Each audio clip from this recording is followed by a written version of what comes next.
ಓಂ ನಮಃ ಶಿವಾಯ. ಎಲ್ಲರಿಗೂ ನಮಸ್ಕಾರ. ಇಂದು ಈ ವಿಡಿಯೋದ ಮೂಲಕ ಕಟಕ ರಾಶಿಯವರ ಜಾತಕ ಫಲಿತಾಂಶಗಳ ಬಗ್ಗೆ ತಿಳಿದುಕೊಳ್ಳೋಣ. ಇವರ ಜೀವನಕ್ಕೆ ಸಂಬಂಧಿಸಿದ ಪ್ರಮುಖ ವಿಚಾರಗಳು ಯಾವುವು, ಹಾಗೆಯೇ ಆಗಸ್ಟ್ 28ನೇ ತಾರೀಕು ಶುಕ್ರವಾರದಂದು ಇವರ ಜೀವನದಲ್ಲಿ ಯಾವ ರೀತಿಯ ಬದಲಾವಣೆಗಳು ನಡೆಯಲಿವೆ ಎಂಬುದನ್ನು ನೋಡೋಣ. ಈ ಮಧ್ಯಕಾಲದಲ್ಲಿ ನಡೆದ ಕೆಲವು ಘಟನೆಗಳನ್ನು ಒಮ್ಮೆ ನೆನಪಿಸಿಕೊಳ್ಳಿ. ಏಕೆಂದರೆ ನೀವು ಎಷ್ಟೇ ಕಷ್ಟಪಟ್ಟರೂ ಕೆಲಸಗಳು ತಡವಾಗುವುದು, ಕೈಯಲ್ಲಿ ಹಣ ನಿಲ್ಲದೇ ಇರುವುದು, ಮನೆಯಲ್ಲಿ ಸಣ್ಣ ಪುಟ್ಟ ಭಿನ್ನಾಭಿಪ್ರಾಯಗಳು, ಮನಸ್ಸಿನಲ್ಲಿ ಹೇಳಿಕೊಳ್ಳಲಾಗದಂತಹ ಆತಂಕ ಇವೆಲ್ಲವೂ ಒಂದು ಹಂತದವರೆಗೆ ಮಾತ್ರ. ಇನ್ನು ನೀವು ಊಹಿಸಿದಂತಹ ಒಂದು ಬದಲಾವಣೆ ನಿಮ್ಮ ಜೀವನದಲ್ಲಿ ನೀವು ನಿರೀಕ್ಷಿಸಿದ ರೀತಿಯಲ್ಲಿಯೇ ನಡೆಯಲಿದೆ. ಅಸಲಿಗೆ ಇದಕ್ಕೆಲ್ಲ ಕಾರಣವೇನು? ದೇವತಾರಾಧನೆಯಿಂದ ಯಾವ ರೀತಿಯ ಶುಭ ಫಲಿತಾಂಶಗಳು ದೊರೆಯುತ್ತವೆ? ಯಾವ ನಿಯಮಗಳನ್ನು ಪಾಲಿಸಬೇಕು? ಯಾವ ಮುನ್ನೆಚ್ಚರಿಕೆಗಳನ್ನು ತೆಗೆದುಕೊಳ್ಳಬೇಕು? ಯಾವ ವಿಧಿವಿಧಾನಗಳನ್ನು ಅನುಸರಿಸಬೇಕು? ಹಾಗೆಯೇ ನಾಳೆಯ ದಿನ ನಿಮ್ಮ ಪ್ರತಿಕೂಲ ಸಮಯವನ್ನು ಅನುಕೂಲಕರವಾಗಿ ಹೇಗೆ ಬದಲಾಯಿಸಿಕೊಳ್ಳಬಹುದು? ಇಂತಹ ಸಂಪೂರ್ಣ ವಿಚಾರಗಳನ್ನು ಈ ವಿಡಿಯೋದಲ್ಲಿ ವಿವರವಾಗಿ ತಿಳಿದುಕೊಳ್ಳೋಣ. ಆದ್ದರಿಂದ ನಮ್ಮ ವಿಡಿಯೋವನ್ನು ಎಲ್ಲಿಯೂ ಸ್ಕಿಪ್ ಮಾಡದೆ ಕೊನೆಯವರೆಗೂ ನೋಡಿ ಸ್ನೇಹಿತರೆ. ಆಗ ಮಾತ್ರ ನಿಮಗೆ ಸಂಪೂರ್ಣ ವಿಷಯ ಅರ್ಥವಾಗುತ್ತದೆ. ಹಾಗೆಯೇ ನಮ್ಮ ಚಾನಲನ್ನು ಹೊಸದಾಗಿ ನೋಡುತ್ತಿರುವವರು ಚಾನಲನ್ನು ಸಬ್ಸ್ಕ್ರೈಬ್ ಮಾಡಿಕೊಳ್ಳುವುದನ್ನು ಮರೆಯಬೇಡಿ. ಹಾಗೆಯೇ ನಮ್ಮ ವಿಡಿಯೋಗೆ ಒಂದು ಲೈಕ್ ನೀಡಿ ಸಪೋರ್ಟ್ ಮಾಡುವುದನ್ನು ಮರೆಯಬೇಡಿ. ಇನ್ನು ಮುಖ್ಯವಾದ ವಿಚಾರಕ್ಕೆ ಬರುವುದಾದರೆ, ಕರ್ಕಾಟಕ ರಾಶಿಯು ಜ್ಯೋತಿಷ್ಯದಲ್ಲಿ 4ನೇ ರಾಶಿ ಚಕ್ರ ಚಿಹ್ನೆಯಾಗಿದೆ. ಇದರ ಆಕಾಶ ಮಂಟಪವು ಏಡಿಯ ಆಕಾರದಲ್ಲಿದೆ. ಪುನರ್ವಸು ನಕ್ಷತ್ರದ ಕೊನೆಯ ಪಾದ, ಪುಷ್ಯ ಮತ್ತು ಆಶ್ಲೇಷ ನಕ್ಷತ್ರಗಳ ಎಲ್ಲ 4 ಪಾದಗಳು ಈ ರಾಶಿಯಲ್ಲಿವೆ. ಈ ರಾಶಿಯ ಅಧಿಪತಿ ಮನಸ್ಸು ಮತ್ತು ತಾಯಿಯ ಕಾರಕನಾದ ಚಂದ್ರ. ಇದು ಜಲ ಅಂಶದ ಸಂಕೇತವಾಗಿದೆ. ಭಾವನಾತ್ಮಕತೆ, ಕರುಣೆ, ಕಲ್ಪನಾ ಶಕ್ತಿ, ಕುಟುಂಬ, ಪ್ರೀತಿ ಮತ್ತು ರಕ್ಷಣಾತ್ಮಕ ಮನೋಭಾವ ಈ ರಾಶಿಯ ವಿಶೇಷ ಲಕ್ಷಣಗಳಾಗಿವೆ. ಈ ದಿನ ಕಾಲಚಕ್ರವು ನಿಧಾನವಾಗಿ ನಿಮ್ಮ ಪರವಾಗಿ ಬದಲಾಗುತ್ತಿದೆ ಎನ್ನುವ ರೀತಿಯಲ್ಲಿ ಈ ದಿನ ನಿಮಗೆ ಬಹಳ ವಿಶೇಷವಾದ ದಿನವಾಗಿ ನೆನಪಿನಲ್ಲಿ ಉಳಿಯಲಿದೆ. ಏಕೆಂದರೆ ಈ ದಿನ ನೀವು ಖಂಡಿತವಾಗಿಯೂ ಕೆಲವು ವಿಶೇಷ ಸಂಕೇತಗಳನ್ನು ಗಮನಿಸುತ್ತೀರಿ. ಅದರಲ್ಲೂ ಈ ದಿನ ಪರಮೇಶ್ವರನ ಅನುಗ್ರಹ ನಿಮಗೆ ಬಹಳ ಚೆನ್ನಾಗಿ ಗೋಚರಿಸಲಿದೆ. ಆದ್ದರಿಂದ ಈ ದಿನ ಪರಮೇಶ್ವರನ ಆರಾಧನೆಯನ್ನು ಹೆಚ್ಚಾಗಿ ಮಾಡಿಕೊಳ್ಳಲು ನೀವು ಆಸಕ್ತಿ ತೋರಬೇಕು. ಅವರ ಕೃಪೆ, ಆಶೀರ್ವಾದ ಮತ್ತು ಶಕ್ತಿ ನಿಮ್ಮ ಮನೆಗೆ ಪ್ರವೇಶಿಸುವ ಸಮಯವೆಂದು ಈ ದಿನವನ್ನು ಹೇಳಬಹುದು. ಈ ದಿನ ಒಬ್ಬ ಅತಿಥಿಯ ರೂಪದಲ್ಲಾಗಲಿ ಅಥವಾ ಯಾವುದಾದರೂ ಆಶ್ಚರ್ಯಕರ ಘಟನೆಯ ರೂಪದಲ್ಲಾಗಲಿ ನಿಮ್ಮ ಜೀವನದಲ್ಲಿ ನಿಮಗೆ ಬಹಳ ಆಶ್ಚರ್ಯವನ್ನು ನೀಡುವಂತಹ ಒಂದು ಘಟನೆ ನಡೆಯುವ ಸಾಧ್ಯತೆ ಇದೆ. ನೀವು ಗಮನಿಸಿದರೆ ಕಳೆದ ಕೆಲವು ದಿನಗಳಿಂದ ನಿಮ್ಮ ಮನಸ್ಸು ಭಗವಂತನ ಕಡೆಗೆ ಹೆಚ್ಚು ಆಕರ್ಷಿತವಾಗುತ್ತಿರಬಹುದು. ಆಗಾಗ್ಗೆ ಯಾವುದಾದರೂ ದೇವಾಲಯಕ್ಕೆ ಹೋಗಬೇಕು ಎಂದು ಅನಿಸಬಹುದು. ಓಂ ನಮಃ ಶಿವಾಯ ಎಂಬ ಮಂತ್ರ ಪದೇ ಪದೇ ನಿಮ್ಮ ಕಿವಿಗೆ ಬೀಳುತ್ತಿರಬಹುದು. ಪರಮೇಶ್ವರನ ಫೋಟೋ ಅಥವಾ ನಂದೀಶ್ವರನ ದರ್ಶನ ಆಗಾಗ್ಗೆ ನಿಮಗೆ ಕಾಣಿಸುತ್ತಿರಬಹುದು. ಇಂತಹ ಘಟನೆಗಳು ನಡೆಯುತ್ತಿರಬಹುದು. ಆಧ್ಯಾತ್ಮಿಕವಾಗಿ ಗಮನಿಸಿದರೆ ನಿಮ್ಮ ಜೀವನದಲ್ಲಿ ಯಾವಾಗ ಅಡೆತಡೆಗಳು ಬಂದರೂ, ಯಾರಾದರೂ ಅಥವಾ ಯಾವುದಾದರೂ ಸಮಸ್ಯೆಯಿಂದ ನೀವು ಬೇಸರಗೊಂಡಾಗಲೂ ಭಗವಂತನು ಪ್ರತಿ ಬಾರಿಯೂ ನಿಮಗೆ ಸಹಾಯ ಮಾಡುತ್ತಲೇ ಬಂದಿದ್ದಾನೆ. ಆದರೆ ಈ ದಿನ ಸ್ವಲ್ಪ ಗೊಂದಲದ ವಾತಾವರಣ ನಿಮಗೆ ಕಾಣಿಸಬಹುದು. ಅಂದು ಏನೆಂದು ನಿಮಗೂ ಚೆನ್ನಾಗಿ ತಿಳಿದಿರಬಹುದು. ಆದರೆ ಆ ಗೊಂದಲ ನಿಮ್ಮ ನಾಶಕ್ಕಾಗಿ ಅಲ್ಲ, ನಿಮ್ಮನ್ನು ಒಂದು ಹೊಸ ಆರಂಭಕ್ಕೆ ಸಿದ್ಧಪಡಿಸುವ ಪ್ರಕ್ರಿಯೆ ಎಂದು ಹೇಳಬಹುದು. ಮುಖ್ಯವಾಗಿ ನೀವು ಸಹಜವಾಗಿಯೇ ಕಷ್ಟಪಡುವ ಸ್ವಭಾವದವರು. ಇತರರಿಗಾಗಿ ತ್ಯಾಗ ಮಾಡುತ್ತೀರಿ, ಆದರೆ ನಿಮ್ಮ ನೋವನ್ನು ಹೊರಗೆ ಹೇಳಿಕೊಳ್ಳುವುದಿಲ್ಲ. ಅನೇಕ ಜನರು ನಿಮ್ಮ ಒಳ್ಳೆಯತನವನ್ನು ದುರುಪಯೋಗಪಡಿಸಿಕೊಂಡಿರಬಹುದು. ಆದರೂ ನೀವು ಯಾರಿಗೂ ಯಾವುದೇ ಹಾನಿ ಮಾಡಿಲ್ಲ, ಯಾರಿಗೂ ಕೆಟ್ಟದ್ದನ್ನು ಬಯಸಿಲ್ಲ. ನಿಮ್ಮ ಈ ಒಳ್ಳೆಯತನವೇ ಇಂದು ನಿಮ್ಮನ್ನು ಭಗವಂತನ ದೃಷ್ಟಿಗೆ ಕೊಂಡೊಯ್ಯುತ್ತಿದೆ ಎಂದು ಹೇಳಬಹುದು. ಇಂದು ನಿಮ್ಮ ಮನೆಯಲ್ಲಿ ನಡೆಯುವ ಒಂದು ಆಶ್ಚರ್ಯಕರ ಘಟನೆ ನಿಮಗೆ ಬಹಳ ಸಂತೋಷವನ್ನು ನೀಡಲಿದೆ. ಬಹಳ ದಿನಗಳಿಂದ ನಿಂತು ಹೋಗಿದ್ದ ಒಂದು ಕೆಲಸ ಆಕಸ್ಮಿಕವಾಗಿ ಪೂರ್ಣಗೊಳ್ಳಬಹುದು. ಹಲವು ದಿನಗಳಿಂದ ಬರದಿದ್ದ ಒಂದು ಶುಭ ಸುದ್ದಿ ಇಂದು ನಿಮ್ಮ ಕಿವಿಗೆ ಬೀಳಬಹುದು. ಕುಟುಂಬದಲ್ಲಿ ಸಂತೋಷವನ್ನು ತುಂಬುವಂತಹ ಒಂದು ಅವಕಾಶ ನಿಮ್ಮ ಬಾಗಿಲನ್ನು ತಟ್ಟಬಹುದು. ಅದು ಉದ್ಯೋಗಕ್ಕೆ ಸಂಬಂಧಿಸಿದ ವಿಷಯವಾಗಿರಬಹುದು, ವ್ಯಾಪಾರಕ್ಕೆ ಸಂಬಂಧಿಸಿದ ವಿಷಯವಾಗಿರಬಹುದು, ಲಾಭಕ್ಕೆ ಸಂಬಂಧಿಸಿದ ವಿಚಾರವಾಗಿರಬಹುದು, ಅಥವಾ ನಿಮ್ಮ ವ್ಯವಹಾರವನ್ನು ಸಂಪೂರ್ಣವಾಗಿ ಅನುಕೂಲಕರವಾಗಿ ಬದಲಾಯಿಸುವಂತಹ ವಿಷಯವಾಗಿರಬಹುದು. ಹಾಗೆಯೇ ಬಹಳ ಕಾಲದಿಂದ ನಿಮ್ಮಿಂದ ದೂರವಾಗಿದ್ದ ಒಬ್ಬ ವ್ಯಕ್ತಿ ಮತ್ತೆ ನಿಮ್ಮ ಜೀವನಕ್ಕೆ ಮರಳಿ ಬರಬಹುದು. ಇದು ಭಗವಂತನ ಅನುಗ್ರಹ ನಿಮ್ಮ ಮೇಲೆ ಇರಲು ಪ್ರಮುಖ ಕಾರಣವೇನು ಎಂದು ನೋಡಿದರೆ ಅದರ ಹಿಂದೆ ಬಹಳ ಆಳವಾದ ಕಾರಣವಿದೆ. ಇಂದಿನ ಜನ್ಮದಲ್ಲಿ ನೀವು ಮಾಡಿದ ಕೆಲವು ಸತ್ಕಾರ್ಯಗಳ ಫಲವಾಗಿರಬಹುದು. ಈಗ ನಿಮ್ಮ ಪುಣ್ಯಕ್ಕೆ ತಕ್ಕ ಪ್ರತಿಫಲವನ್ನು ಭಗವಂತನು ನಿಮಗೆ ನೀಡಲಿದ್ದಾನೆ. ನೀವು ಮಾಡುವ ಪ್ರತಿಯೊಂದು ಕೆಲಸವನ್ನು ವಿಶ್ವವು ಗಮನಿಸುತ್ತಿರುತ್ತದೆ. ಸರಿಯಾದ ಸಮಯ ಬಂದಾಗ ಅದೇ ಪುಣ್ಯ ಕಾಲವಾಗಿ ಬದಲಾಗುತ್ತದೆ ಮತ್ತು ಆಶೀರ್ವಾದದ ರೂಪದಲ್ಲಿ ನಿಮಗೆ ಮರಳಿ ಬರುತ್ತದೆ. ಅದಕ್ಕೆ ಸಾಕ್ಷಿಯೇ ಇಂದು ನಿಮ್ಮ ಜೀವನದಲ್ಲಿ ನಡೆಯಲಿರುವ ಈ ಉತ್ತಮ ಸಮಯ ಎಂದು ಹೇಳಬಹುದು. ಇಂದು ಮನೆಯಲ್ಲಿ ವಾತಾವರಣ ಬಹಳ ಶಾಂತವಾಗಿರುತ್ತದೆ. ಆದ್ದರಿಂದ ಇಂದು ಪರಮೇಶ್ವರನ ಆರಾಧನೆಯನ್ನು ಹೆಚ್ಚು ಮಾಡಿಕೊಳ್ಳಲು ಸಂಕಲ್ಪ ಮಾಡಿ. ಬಿಲ್ವದಳಗಳಿಂದ ಶಿವನನ್ನು ಪೂಜಿಸಿ. ಓಂ ನಮಃ ಶಿವಾಯ ಎಂಬ ನಾಮ ಜಪವನ್ನು ಸಾಧ್ಯವಾದಷ್ಟು ಜಪಿಸಿ.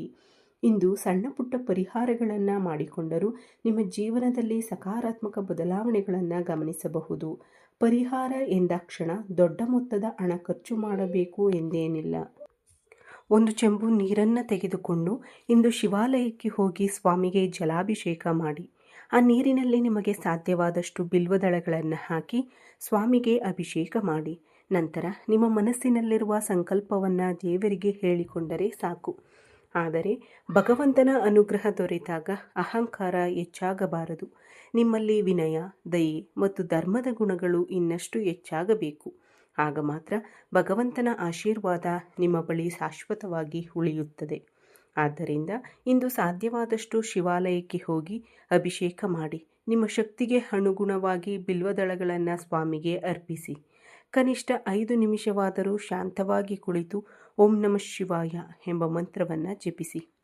ನಿಮ್ಮ ಮನಸ್ಸಿನಲ್ಲಿರುವ ಭಾರವೆಲ್ಲವೂ ಇಂದು ನಿಧಾನವಾಗಿ ಕಡಿಮೆಯಾಗುವುದನ್ನು ನೀವು ಅನುಭವಿಸಬಹುದು. ವಿಶೇಷವಾಗಿ ಈ ಸಂಜೆ ಸಮಯವನ್ನು ನೀವು ಖಂಡಿತವಾಗಿಯೂ ಗಮನಿಸಬಹುದು. ಇನ್ನೊಂದು ಪ್ರಮುಖ ವಿಷಯವೇನೆಂದರೆ ನಿಮ್ಮ ಮನೆಯ ಬಾಗಿಲಿಗೆ ಬರುವ ಪ್ರತಿಯೊಬ್ಬ ವ್ಯಕ್ತಿಯನ್ನು ಗೌರವದಿಂದ ಮಾತನಾಡಿಸಿ. ಏಕೆಂದರೆ ಭಗವಂತನು ಯಾವ ರೂಪದಲ್ಲಿ ನಮಗೆ ಅನುಗ್ರಹ ನೀಡುತ್ತಾನೆ ಎಂಬುದು ನಮಗೆ ತಿಳಿದಿರುವುದಿಲ್ಲ. ಒಬ್ಬ ಸಾಮಾನ್ಯ ವ್ಯಕ್ತಿಯ ಮೂಲಕವೇ ಇಂದು ನಿಮ್ಮ ಜೀವನವನ್ನು ಬದಲಾಯಿಸುವಂತಹ ಅವಕಾಶಗಳು ಹೆಚ್ಚಾಗಿ ಕಾಣಿಸುತ್ತಿವೆ. ಅಷ್ಟೇ ಅಲ್ಲದೆ ಇಂದು ಕುಟುಂಬದ ವಿಚಾರವಾಗಲಿ ಅಥವಾ ವ್ಯಾಪಾರದ ವಿಚಾರವಾಗಲಿ ಸಾಕಷ್ಟು ಅನುಕೂಲಕರ ಬೆಳವಣಿಗೆಗಳು ನಿಮಗೆ ಕಾಣಿಸಬಹುದು. ಕೊನೆಯ ಕ್ಷಣದಲ್ಲಿ ನಿಂತು ಹೋಗಿದ್ದ ಕೆಲಸಗಳು ಮತ್ತೆ ಮುಂದೆ ಸಾಗುತ್ತವೆ. ನಿಮ್ಮ ಮೇಲಿನ ನಿಮ್ಮದೇ ನಂಬಿಕೆ ಮತ್ತಷ್ಟು ಗಟ್ಟಿಯಾಗುತ್ತದೆ. ನಾನು ಎಷ್ಟೇ ಪ್ರಯತ್ನಿಸಿದರೂ ನನ್ನ ಕೆಲಸಗಳು ವಿಫಲವಾಗುತ್ತಿವೆ ಎಂಬ ಬೇಸರಪಟ್ಟಿದ್ದಂತಹ ವಿಚಾರದಲ್ಲಿಯೂ ಇಂದು ನಿಮಗೆ ಖಂಡಿತವಾಗಿಯೂ ಒಂದು ಉತ್ತಮ ಫಲ ಅಥವಾ ಲಾಭ ಕಾಣಿಸಬಹುದು. ಸಂತೋಷವನ್ನು ಅನುಭವಿಸುವ ಸಂದರ್ಭಗಳು ಹೆಚ್ಚಾಗುತ್ತವೆ. ಭಗವಂತನು ಎಂದಿಗೂ ನನ್ನ ಕೈ ಬಿಡುವುದಿಲ್ಲ ಎಂಬ ನಂಬಿಕೆ ಇಂದು ನಿಮ್ಮಲ್ಲಿ ಮತ್ತಷ್ಟು ಬಲವಾಗುತ್ತದೆ. ನಿಮ್ಮ ಪರೀಕ್ಷೆಯ ಕಾಲ ಮುಗಿದಿದೆ ಎಂದು ಹೇಳಬಹುದು. ಅದಕ್ಕೆ ತಕ್ಕ ಫಲಿತಾಂಶವನ್ನು ನೀವು ಪಡೆಯುವ ಸಮಯ ಹತ್ತಿರ ಬಂದಿದೆ. ಇಂದು ಬರುವ ಒಂದು ಫೋನ್ ಕಾಲ್ ಅಥವಾ ಸುದ್ದಿ ನಿಮಗೆ ಬಹಳ ಸಂತೋಷವನ್ನು ನೀಡಬಹುದು. ಕುಟುಂಬಕ್ಕೆ ಆರ್ಥಿಕವಾಗಿ ನೆಮ್ಮದಿ ನೀಡುವಂತಹ ಶುಭ ಸುದ್ದಿಯನ್ನು ನೀವು ಕೇಳಬಹುದು. ಇದು ಒಂದೇ ದಿನದಲ್ಲೇ ನಡೆಯುವ ಅದ್ಭುತವಲ್ಲ.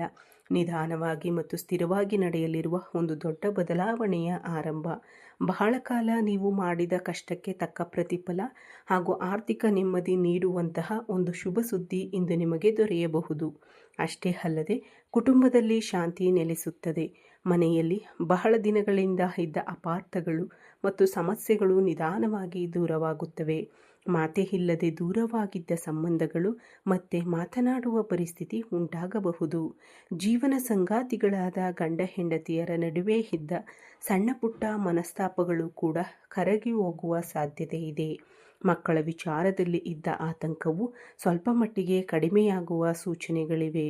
ಆರೋಗ್ಯದ ವಿಚಾರಕ್ಕೆ ಬಂದರೆ ಬಹಳ ದಿನಗಳಿಂದ ಆಯಾಸ, ಮಾನಸಿಕ ಒತ್ತಡ ಅಥವಾ ಸಣ್ಣ ಪುಟ್ಟ ಆರೋಗ್ಯ ಸಮಸ್ಯೆಗಳಿಂದ ಬಳಲುತ್ತಿರುವವರಿಗೆ ಇಂದು ಸ್ವಲ್ಪ ನೆಮ್ಮದಿ ದೊರೆಯುವ ಸಾಧ್ಯತೆ ಇದೆ. ಆದರೆ ಇದನ್ನು ವೈದ್ಯಕೀಯ ಸಲಹೆಗೆ ಪರ್ಯಾಯವೆಂದು ಪರಿಗಣಿಸಬೇಡಿ. ಆರೋಗ್ಯ ಸಮಸ್ಯೆಗಳಿದ್ದರೆ ತಪ್ಪದೇ ವೈದ್ಯರನ್ನು ಸಂಪರ್ಕಿಸಿ. ಆಧ್ಯಾತ್ಮಿಕ ಸಾಧನೆ ನಿಮ್ಮ ಮನಸ್ಸಿಗೆ ಧೈರ್ಯ ಮತ್ತು ಶಾಂತಿಯನ್ನು ನೀಡಬಹುದು. ಅಷ್ಟೇ ಅಲ್ಲದೆ ನಿಮ್ಮ ಜೀವನದಲ್ಲಿ ಒಂದು ಹೊಸ ಅಧ್ಯಾಯಕ್ಕೆ ನಾಂದಿಯಾಡುವಂತಹ ಸಂದರ್ಭವೂ ಬರಬಹುದು. ವಿಶೇಷವಾಗಿ ನಿಮ್ಮ ಮನೆಗೆ ಸಂಬಂಧಿಸಿದ ಒಂದು ವಿಚಾರದಲ್ಲಿ ಬಹಳ ದಿನಗಳಿಂದ ಎದುರು ನೋಡುತ್ತಿದ್ದ ಶುಭ ಸುದ್ದಿ ಇಂದು ನಿಮ್ಮ ಕಿವಿಗೆ ಬೀಳುವ ಸಾಧ್ಯತೆ ಇದೆ. ಇಲ್ಲಿಯವರೆಗೆ ಆ ಕೆಲಸ ವಿಳಂಬವಾಗಿರಬಹುದು ಅಥವಾ ಒಂದು ಒಳ್ಳೆಯ ಸುದ್ದಿಗಾಗಿ ನಿಮ್ಮ ಕುಟುಂಬ ಕಾಯುತ್ತಿರಬಹುದು. ಅಂತಹ ಸಂದರ್ಭದಲ್ಲಿ ಇಂದು ಬರುವ ಸುದ್ದಿ ಕುಟುಂಬದ ಎಲ್ಲರಿಗೂ ಬಹಳ ಸಂತೋಷವನ್ನು ನೀಡಬಹುದು. ಇನ್ನು ಮುಂದೆ ಪರಿಸ್ಥಿತಿಗಳು ನಿಧಾನವಾಗಿ ನಿಮ್ಮ ಪರವಾಗಿ ಬದಲಾಗುವ ಸೂಚನೆಗಳು ಹೆಚ್ಚಾಗಿ ಕಾಣಿಸುತ್ತಿವೆ. ನಿಮ್ಮ ಮನೆಯಲ್ಲಿ ಸಂತೋಷದ ವಾತಾವರಣ ನಿರ್ಮಾಣವಾಗುವ ಸಾಧ್ಯತೆಯೂ ಇದೆ. ಉದ್ಯೋಗಕ್ಕಾಗಿ ಪ್ರಯತ್ನಿಸುತ್ತಿರುವವರಿಗೆ ಉತ್ತಮ ಮಾಹಿತಿ ಬರಬಹುದು. ಆರ್ಥಿಕ ಸಮಸ್ಯೆಗಳನ್ನು ಎದುರಿಸುತ್ತಿರುವವರಿಗೆ ಹಣಕಾಸಿನ ವಿಚಾರದಲ್ಲಿ ನೆಮ್ಮದಿ ದೊರೆಯಬಹುದು. ಮಕ್ಕಳ ವಿಚಾರದಲ್ಲಿಯೂ ಒಂದು ಶುಭ ಸುದ್ದಿ ಕೇಳುವ ಅವಕಾಶವಿದೆ. ಮುಖ್ಯವಾಗಿ ಒಂದು ವಿಷಯವನ್ನು ನೆನಪಿಟ್ಟುಕೊಳ್ಳಿ, ನೀವು ಎಷ್ಟು ಕಾಲದಿಂದ ತಾಳ್ಮೆಯಿಂದ ಕಾಯುತ್ತಿದ್ದೀರೋ ಆ ಕಾಯುವಿಕೆಗೆ ಫಲ ಸಿಗುವ ಸಮಯ ಹತ್ತಿರ ಬಂದಿದೆ. ಕೆಲವೊಮ್ಮೆ ನಾವು ಬಯಸಿದ್ದು ತಕ್ಷಣ ನಡೆಯದಿದ್ದಾಗ ಭಗವಂತನನ್ನು ನಮ್ಮನ್ನು ಮರೆತಿದ್ದಾನೆಯೇ ಎಂದು ಅನಿಸುತ್ತದೆ. ಆದರೆ ಆಲಸ್ಯ ಎಂದರೆ ನಿರಾಕರಣೆಯಲ್ಲ, ಸರಿಯಾದ ಸಮಯಕ್ಕಾಗಿ ಪ್ರಕೃತಿಯೇ ನಮ್ಮನ್ನು ಸಿದ್ಧಪಡಿಸುತ್ತಿರುತ್ತದೆ. ಆದ್ದರಿಂದ ಇಂದು ನಿಮ್ಮ ಮನಸ್ಸಿನಲ್ಲಿರುವ ನೋವು, ಭಯ ಮತ್ತು ನಿರಾಶೆಯನ್ನು ಬದಿಗಿಟ್ಟು ನನ್ನ ಜೀವನದಲ್ಲಿ ಒಳ್ಳೆಯ ದಿನಗಳು ಬರಲಿವೆ ಎಂದು ಮನಪೂರ್ವಕವಾಗಿ ನಂಬಿ ಪರಮೇಶ್ವರನನ್ನು ಆರಾಧಿಸಿ. ಇಂದು ಬೆಳಿಗ್ಗೆಯಿಂದಲೇ ಮನೆಯನ್ನು ಸ್ವಚ್ಛವಾಗಿಟ್ಟುಕೊಳ್ಳಿ. ಸಂಜೆ ಮನೆಯಲ್ಲಿ ಎಳ್ಳಿನ ಎಣ್ಣೆಯ ದೀಪವನ್ನು ಬೆಳಗಿಸಿ ಆ ದೀಪದ ಮುಂದೆ ಕುಳಿತು ನಿಮಗೆ ಇಷ್ಟವಾದ ದೇವರನ್ನು ಪ್ರಾರ್ಥಿಸಿ. ವಿಶೇಷವಾಗಿ ಪರಮೇಶ್ವರನನ್ನು ಅಥವಾ ಶನಿ ಭಗವಂತನನ್ನು ಭಕ್ತಿಯಿಂದ ಸ್ಮರಿಸಿ. ಸಾಧ್ಯವಾದರೆ ಕಪ್ಪು ಎಳ್ಳು, ಅಕ್ಕಿ ಹಿಟ್ಟು ಅಥವಾ ಧಾನ್ಯಗಳನ್ನು ಅಗತ್ಯವಿರುವವರಿಗೆ ದಾನ ಮಾಡಿ. ಬಡವರಿಗೆ ನಿಮ್ಮ ಕೈಲಾದಷ್ಟು ಆಹಾರವನ್ನು ನೀಡುವುದು ಇಂದು ಉತ್ತಮ ಪರಿಹಾರವೆಂದು ಪರಿಗಣಿಸಬಹುದು. ದೀಪವನ್ನು ಬೆಳಗಿಸಿದ ನಂತರ ನಿಮ್ಮ ಮನಸ್ಸಿನಲ್ಲಿ ಹೀಗೆ ಪ್ರಾರ್ಥಿಸಿ: ನನ್ನ ಮನೆಯಲ್ಲಿ ಇರುವ ಎಲ್ಲ ಕಷ್ಟಗಳು ದೂರವಾಗಿ ಸುಖ, ಶಾಂತಿ, ಆರೋಗ್ಯ ಮತ್ತು ಐಶ್ವರ್ಯವನ್ನು ಕರುಣಿಸು. ನನ್ನ ಕುಟುಂಬದಲ್ಲಿ ಸದಾ ಒಳ್ಳೆಯ ಸುದ್ದಿಯನ್ನು ಕೇಳುವ ಭಾಗ್ಯವನ್ನು ನೀಡು ಎಂದು ಮನಪೂರ್ವಕವಾಗಿ ಭಗವಂತನಲ್ಲಿ ಪ್ರಾರ್ಥಿಸಿ. ಇಲ್ಲಿಯವರೆಗೆ ಯಾವುದೇ ಸಮಸ್ಯೆಯಿಂದ ನೀವು ದುಃಖಪಡುತ್ತಿದ್ದರೆ ಅದರ ಬಗ್ಗೆ ಹೆಚ್ಚು ಯೋಚಿಸಿ ನಿಮ್ಮ ಮನಸ್ಸನ್ನು ಇನ್ನಷ್ಟು ಮತ್ತಷ್ಟು ನೋಯಿಸಿಕೊಳ್ಳಬೇಡಿ. ನಿಮ್ಮಿಂದ ಸಾಧ್ಯವಾದಷ್ಟು ಪ್ರಯತ್ನ ಮಾಡಿ. ಉಳಿದದ್ದನ್ನು ಭಗವಂತನ ಮೇಲೆ ನಂಬಿಕೆ ಇಟ್ಟು ಬಿಟ್ಟು ಬಿಡಿ. ನಿಮ್ಮ ಜೀವನದಲ್ಲಿ ಒಂದು ಹಳೆಯ ಅಧ್ಯಾಯ ಮುಗಿದು ಹೊಸ ಹಂತದ ಬಾಗಿಲುಗಳು ತೆರೆಯುವ ಸಮಯ ಬರುತ್ತಿದೆ ಎಂದು ಭಾವಿಸಿ. ನಿಮ್ಮ ಮನೆಯಲ್ಲಿ ಸಂತೋಷ ತುಂಬಿಕೊಳ್ಳಲಿದೆ. ನೀವು ಬಹಳ ಕಾಲದಿಂದ ಕಾಯುತ್ತಿದ್ದ ಆ ಶುಭ ಸುದ್ದಿ ನಿಮ್ಮ ಕಿವಿಗೆ ಬೀಳುವ ಸಾಧ್ಯತೆಗಳು ಬಹಳ ಬಲವಾಗಿವೆ. ಅಷ್ಟೇ ಅಲ್ಲದೆ ಇಂದು ನಿಮಗೆ ಬರುವ ಒಂದು ಫೋನ್ ಕಾಲ್ ನಿಮ್ಮ ಮನಸ್ಸಿನಲ್ಲಿ ಬಹಳ ದಿನಗಳಿಂದ ಇದ್ದ ಹಲವು ಪ್ರಶ್ನೆಗಳಿಗೆ ಉತ್ತರ ನೀಡಬಹುದು. ನೀವು ಬಹಳ ದಿನಗಳಿಂದ ಒಬ್ಬ ವ್ಯಕ್ತಿಯ ಫೋನ್ಗಾಗಿ ಕಾಯುತ್ತಿರಬಹುದು ಅಥವಾ ಯಾವುದಾದರೂ ಕೆಲಸದ ಬಗ್ಗೆ ಮಾಹಿತಿ ಬರಲಿ ಎಂದು ಕಾಯುತ್ತಿರಬಹುದು. ಉದ್ಯೋಗ, ಹಣ ಅಥವಾ ಯಾವುದಾದರೂ ಒಂದು ನಿರ್ಧಾರಕ್ಕಾಗಿ ನೀವು ಬಹಳ ದಿನಗಳಿಂದ ಕಾಯುತ್ತಿರಬಹುದು. ಅಂತಹ ಸಂದರ್ಭದಲ್ಲಿ ಇಂದು ಆಕಸ್ಮಿಕವಾಗಿ ಬರುವ ಒಂದು ಫೋನ್ ಕಾಲ್ ನಿಮಗೆ ನೆಮ್ಮದಿ ನೀಡುವ ಸುದ್ದಿಯನ್ನು ತರಬಹುದು. ವಿಶೇಷವಾಗಿ ಹಿಂದೆ ಯಾರೊಂದಿಗಾದರೂ ಮಾತನಾಡಿ ಮತ್ತೆ ನಿಮಗೆ ಫೋನ್ ಮಾಡುತ್ತೇನೆ ಎಂದು ಹೇಳಿದ್ದ ವ್ಯಕ್ತಿಯಿಂದ ಮತ್ತೆ ಮಾಹಿತಿ ಬರುವ ಸಾಧ್ಯತೆಯೂ ಇದೆ. ಕೆಲವು ಸುದ್ದಿಗಳು ಬರಲು ಸಮಯ ಬೇಕಾಗುತ್ತದೆ, ಆದರೆ ಬಂದಾಗ ಅವು ನಮಗೆ ಅಪಾರ ಸಂತೋಷವನ್ನು ನೀಡುತ್ತವೆ. ಜನರೊಂದಿಗೆ ಶಾಂತವಾಗಿ ಮಾತನಾಡಿ. ನನ್ನ ಮನೆಗೆ ಶುಭ ಸುದ್ದಿ ಬರಲಿದೆ. ನನ್ನ ಕುಟುಂಬದಲ್ಲಿ ಸಂತೋಷ ಮತ್ತು ಶಾಂತಿ ನೆಲೆಸಲಿದೆ. ನಾನು ಕಾಯುತ್ತಿರುವ ಒಳ್ಳೆಯ ಮಾಹಿತಿ ನನಗೆ ದೊರೆಯಲಿದೆ ಎಂದು ಸಕಾರಾತ್ಮಕವಾಗಿ ಯೋಚಿಸುತ್ತೀರಿ. ಸಾಧ್ಯವಾದರೆ ಇಂದು ಬಡವರಿಗೆ ಅಥವಾ ಅಗತ್ಯವಿರುವವರಿಗೆ ನಿಮ್ಮಿಂದ ಸಾಧ್ಯವಾದಷ್ಟು ಅಗತ್ಯ ವಸ್ತುಗಳು ಅಥವಾ ಆಹಾರವನ್ನು ನೀಡಿ. ಹೀಗೆ ಈ ರಾಶಿಯವರ ಜೀವನದಲ್ಲಿ ಆಗಸ್ಟ್ 28ನೇ ತಾರೀಕಿನಂದು ನಡೆಯಬಹುದಾದ ಪ್ರಮುಖ ವಿಚಾರಗಳು, ಅವುಗಳ ಪರಿಣಾಮಗಳು, ಯಾವ ದೇವತಾರಾಧನೆ ಶುಭಕರವಾಗಿರುತ್ತದೆ, ಯಾವ ನಿಯಮಗಳನ್ನು ಪಾಲಿಸಬೇಕು ಮತ್ತು ಯಾವ ಮುನ್ನೆಚ್ಚರಿಕೆಗಳನ್ನು ತೆಗೆದುಕೊಳ್ಳಬೇಕು ಎಂಬುದನ್ನು ಈ ವಿಡಿಯೋದಲ್ಲಿ ವಿವರವಾಗಿ ತಿಳಿದುಕೊಂಡಿದ್ದೀರಿ ಎಂದು ಭಾವಿಸುತ್ತೇನೆ. ಈ ವಿಡಿಯೋ ನಿಮಗೆ ಇಷ್ಟವಾಗಿದ್ದರೆ ಒಂದು ಚಿಕ್ಕ ಲೈಕ್ ನೀಡಿ ಸಪೋರ್ಟ್ ಮಾಡಿ. ನಮ್ಮ ಚಾನಲನ್ನು ಸಬ್ಸ್ಕ್ರೈಬ್ ಮಾಡಿಕೊಳ್ಳುವುದನ್ನು ಮರೆಯಬೇಡಿ. ಈ ವಿಡಿಯೋ ವೀಕ್ಷಿಸಿದ ನನ್ನೆಲ್ಲ ವೀಕ್ಷಕ ಬಂಧುಗಳಿಗೂ ಧನ್ಯವಾದಗಳು. ಜೈ ಶ್ರೀರಾಮ್, ಜೈ ಶ್ರೀ ಕೃಷ್ಣ, ಹರ ಹರ ಮಹಾದೇವ್, ಓಂ ನಮಃ ಶಿವಾಯ.